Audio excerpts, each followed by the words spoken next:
अस्सलाम वालेकुम। तो कैसे हैं आप लोग। आज हम अपना बकरा लेने के लिए गए हुए हैं क्योंकि कल यूएई के अंदर ईद है।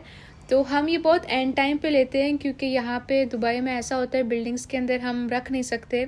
ना बिल्डिंग्स में रख सकते हैं और ना ही विले में रख सकते हैं, क्योंकि यहाँ पर ये गंदगी करना अलाउड नहीं होता है यहाँ पे। बिल्कुल नहीं है। और फाइन, बहुत ज़बरदस्त फाइन, जितना बकरा नहीं होता इससे ज़्यादा का फाइन लग जाता है। तो यहाँ की हुकूमत ने एक परमानेंट जगह बनाई हुई है बकरे ज़िबा करने की, गाय ज़िबा करने के लिए। लोग अपने अपने जानवर लेकर आ जाते हैं और आराम से ज़िबा करके और घर में ले जाने के बाद फिर डिस्ट्रीब्यूट करते हैं। अच्छा, यहाँ जो ये बकरे की कीमतें थी वो मैं बताना चाह रही थी आपको कि 500 से स्टार्ट हो रही थी, 500 धर्म से स्टार्ट हो रही थी। लेकिन 500 वाले जो बकरे थे ना, वो बस थोड़े से मुर्गी से बड़े थे वो मतलब ऐसा लग रहा था अभी अभी पैदा हुआ है। तो वो बकरे जो थे ना, हाँ, वो इसी तरह थे। वो बहुत छोटे से बहुत छोटे छोटे और बहुत ही मासूम से थे। तो ये जो बकरे थे ये 2,000 वाले बकरे थे, ये 2,000 धर्म के बकरे थे। तो लेकिन 2,000 वाले बकरे जो थे वो देखने में बकरे लग रहे थे और अच्छे लग रहे थे। तो मतलब हर किस्म के थे और हर किस्म की नेशनलिटी के थे। यहाँ बच्चों को मैं इंजॉय करवा रही थी। मेरे पर्स में चॉकलेटें पड़ी हुई थी, तो मैंने कहा चलो तुम लोग चॉकलेटें खाओ इतनी, क्योंकि गर्मी से बेचारों का जिस्म का पानी निकल रहा था। अच्छा, हम लोग इतनी सारी बॉटल्स लेकर गए थे, वो भी सब ख़त्म हो गई थी।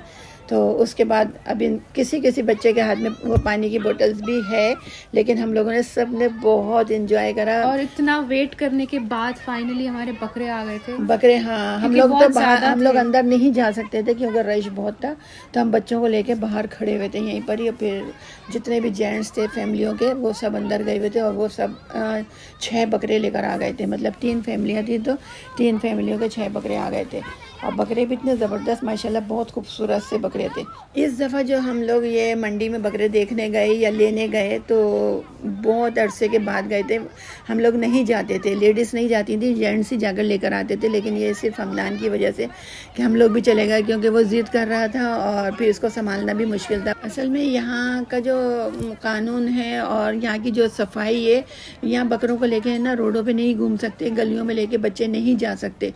तो बस यही है कि वहाँ से बाज़ार से मंडी से लो और फिर एक जगह इसको मतलब परमानेंट रखने के बाद फिर इसकी कुर्बानी करवा के लिए लेके चले जाओ।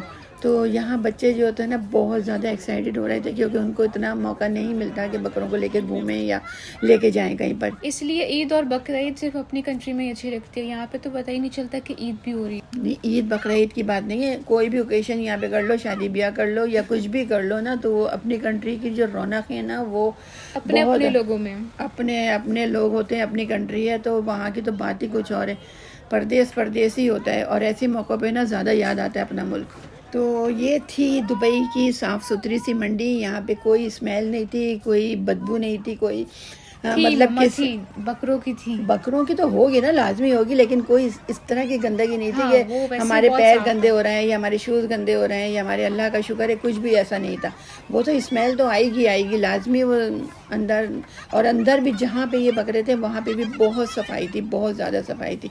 तो ये तो बकरा ईद तो होती ही खाने पकाने के लिए, तो इसलिए फिर आप लोगों को एक नई नई रेसिपियाँ भी मिलती रहेंगी इसके साथ। जब गोश्त आएगा तो उसको फिर डिस्ट्रीब्यूट करने के बाद फिर जो हम लोग रेसिपियाँ बनाएंगे वो आपके साथ ज़रूर शेयर करेंगे। तो इसके साथ ही हमारा ये व्लॉग भी ख़त्म हो रहा है और आप सबको बहुत बहुत ईद मुबारक। कल हमारी सबकी ईद है और अल्लाह ताला आप लोगों की सबकी कुर्बानियाँ कबूल करे, और जिसने नहीं करी अल्लाह ताला उसको भी तौफीक अता करे और उसकी भी कबूल करे। अच्छा, तो इसके बाद रेसिपियाँ बनाएंगे, वो तो आप लोगों के साथ शेयर करेंगे ही करेंगे। और अगर नहीं करी रेसिपी तो बनाएंगे, लेकिन उसको क्योंकि इतने काम के अंदर हम लोग अपलोड नहीं कर सके तो फिर माजरत भी जाएंगे। ये बकरों की है ना, वही दाढ़ियाँ निकली हुई थी, सबकी दाढ़ी लंबी लंबी दाढ़ी निकली हुई थी। वो बंगाली और मम्मा इनके साथ खेल रही थी। खेल रही नहीं थी, मैं हैरान हो रही थी कि सबकी दाढ़ियाँ क्यों निकली हुई है, कौन सी ये यही कहते हैं। अच्छा, हमारा ब्लॉग खत्म हो रहा है। अपना ख्याल रखें, अल्लाह हाफिज़ और ईद मुबारक।